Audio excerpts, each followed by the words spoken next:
Юрась прыгадаў, што калі мы былі ў зале, мы чулі «Жыве Беларусь» вот за сценамі сабора.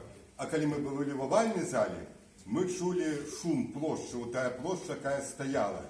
І часам даводзілася, хоць вот Станіслав Станіславович заклікаў мяне да парадку, даводзілася падыходзіць да мікрафона і казаць, што калі вы не прагаласуеце, то вот ворвецца, так сказать, група. А другі депутат казаў, што ўжо сфармавана баявая група. Хаця баявой групы сфармавана не было, але за некалькі дзён да гэтага у вельмі такія цяжкія трывожныя дні, калі не ведалі, чым ввогуле гэта можа скончыцца, у дні путча 20 жніўня на пляцоўку на плошчы Незалежнасці, як яна потым стала называцца, узняўся падпалкоўнік, афіцэр Мікола Статкевіч, і зачытала дозвол пра ўтварэнне беларускага згуртавання вайскоўцаў. Ну, а далей Мікола выходзіў на плошчы, і на плошчы выходзілі, каб яго абараняць, калі ён быў за кратамі. Сёння ён таксама выходзіць і на плошчы і выводзіць людзей. Мікола.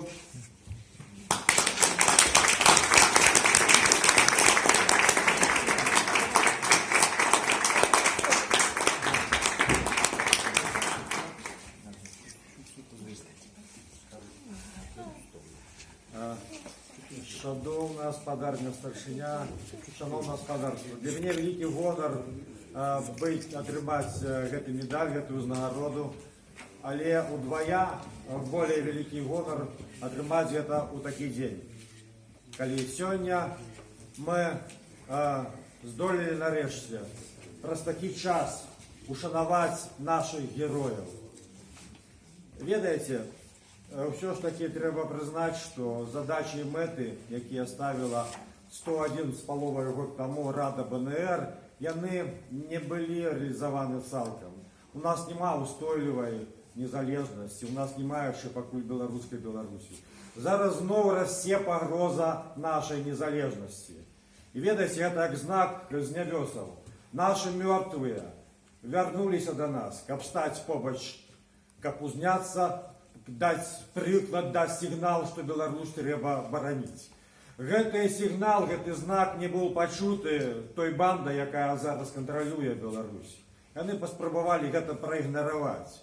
І атрымалася так, што гэты падарунак нябёсак, гэты чын мёртвых, якія не пакінулі нас у бядзе, застаўся не для нас. Нам патрэбны яны былі.